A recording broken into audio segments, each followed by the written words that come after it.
नमस्कार, मैं हूं आपके साथ शीतल पांडे और आप देख रहे हैं चर्चा आज की न्यूज चैनल। देखिए, देश दुनिया की तमाम खबरें सच्ची और तीखे तेवरों के साथ रुक करते हैं आज की बड़ी खबर पर। अपहरण, फिरौती और फिर नृशंस हत्या। 40 लाख की मांग पूरी न होने पर मासूम की हत्या। किराएदार निकले हत्यारे, बक्से में भरकर दफनाया शव। जनपद चित्रकूट के बरगढ़ थाना क्षेत्र में 14 वर्षीय व्यापारी पुत्र आयुष केसरवानी के अपहरण, फिरौती और नृशंस हत्या का सनसनीखेज मामला सामने आया है। अपहरणकर्ताओं ने परिजनों से 40 लाख रुपए की फिरौती मांग की थी। मांग पूरी न होने पर मासूम बच्चे की बेरहमी से हत्या कर दी गई। घर के पुराने किराएदार निकले अपहरणकर्ता। पुलिस जांच में खुलासा हुआ है कि आरोपी पहले व्यापारी के घर किराए पर रह चुके थे। बाद में पड़ोस में किराए पर रहते हुए उन्होंने इस जघन्य अपराध की साजिश रची। हत्या के बाद आरोपियों ने बच्चे के शव को बक्से में भरकर जमीन में दफना दिया था। आरोपियों की तलाश के दौरान पुलिस और बदमाशों के बीच मुठभेड़ हुई। इस दौरान आरोपी कल्लू पुलिस मुठभेड़ में मारा गया, जबकि दूसरा आरोपी इरफान गोली लगने से घायल हो गया, जिसे इलाज के लिए अस्पताल में भर्ती कराया गया है। घटना के बाद पूरे इलाके को छावनी में तब्दील कर दिया गया है। शव की पहचान को लेकर व्यापारियों का आक्रोश। मुठभेड़ में मारे गए आरोपी बल्लू की लाश तस्दीक होकर व्यापारियों में आक्रोश व्याप्त है। व्यापारियों की एक टीम शव की पहचान के लिए चीरघर पहुंची। व्यापारियों की मांग है कि सील बैग में रखे शव की पहचान असली आरोपी के रूप में होने के बाद ही राष्ट्रीय राजमार्ग पर लगाया गया जाम खोला जाएगा। क्या है पूरा मामला? कितने बजे ये घटना घटी थी और अब क्या स्थिति है? कस्बा बरगढ़ में एक व्यापारी हैं अशोक केसरवानी जी।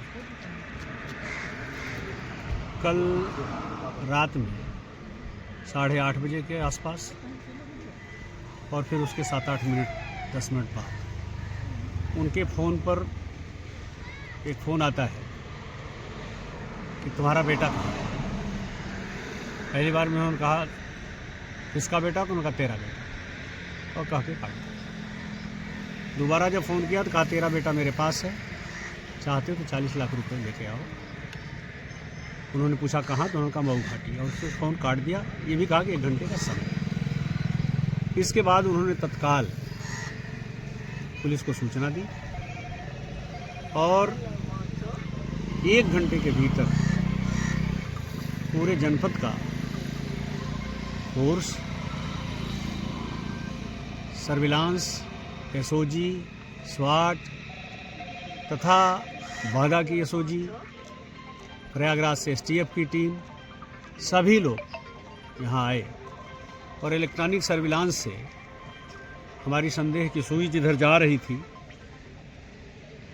लगभग 2-2.5 घंटे 3 घंटे बाद वादी ने भी इस बात की पुष्टि की कि उसका एक किराएदार, जिसे उन्होंने दिसंबर में किराएदारी से अलग किया है, किराएदारी के भुगतान और कुछ उधार के पैसों के लेन देन पे उससे उनका थोड़ी अनबन हो गई थी। अभी कुछ पैसे बाकी थे। क्योंकि हमारी भी सर्विलांस की सुई वहीं जा रही थी, उनका भी संदेह था, तो फिर इस पर और हम लोगों ने कार्यवाही की।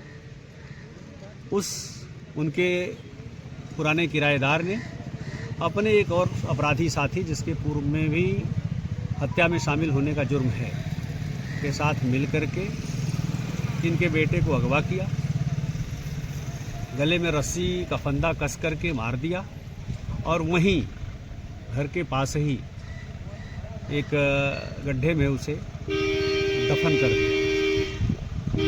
पुलिस ने जब इनसे पूछताछ की, तो जब पूछताछ में इन्होंने बताया कि जुर्म स्वीकार किया और बरामदगी के लिए ये पुलिस को गुमराह करके परानू बाबा के जंगल की ओर ले गए। वहाँ इन्होंने इधर उधर घुमाया और अंततः एक मोबाइल जो घटना में प्रयुक्त हुआ था, वो उसका सिम बरामद हुआ। डेड बॉडी में फिर आनाकानी करते हुए इसी बीच इन्होंने पुलिस का असलहा छीन के पुलिस पे हमले की कोशिश की। जवाबी फायरिंग में दोनों बदमाश घायल हुए, जिसमें से एक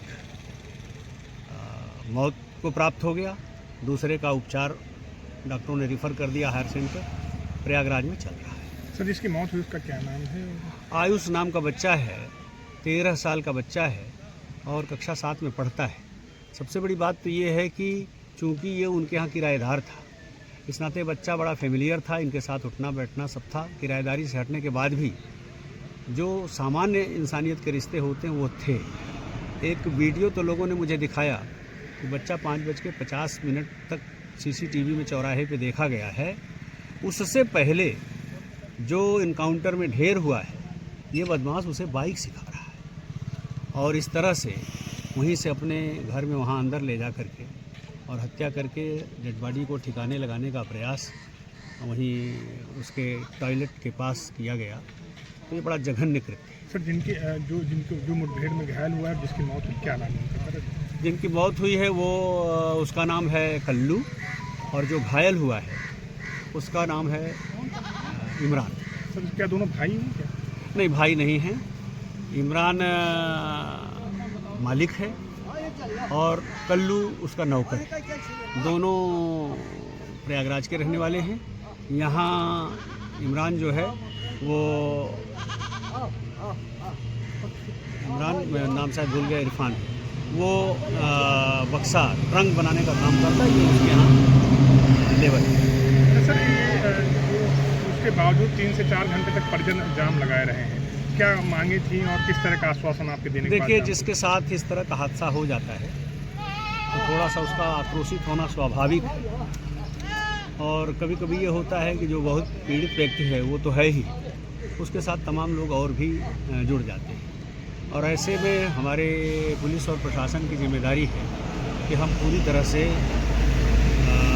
एक तो मानवीय संवेदना बनाए रखें, दूसरी तरफ इस बात को भी ध्यान में रखें कि ये लोग भी कहीं कोई बाहरी नहीं है, ये सिविलियन लोग हैं। और लंबी मान मनोबल के बाद उनकी जो मांगें थी, जिलाधिकारी महोदय ने स्वयं आके ज्ञापन दिया और उनको आश्वस्त किया कि कठोर कार्रवाई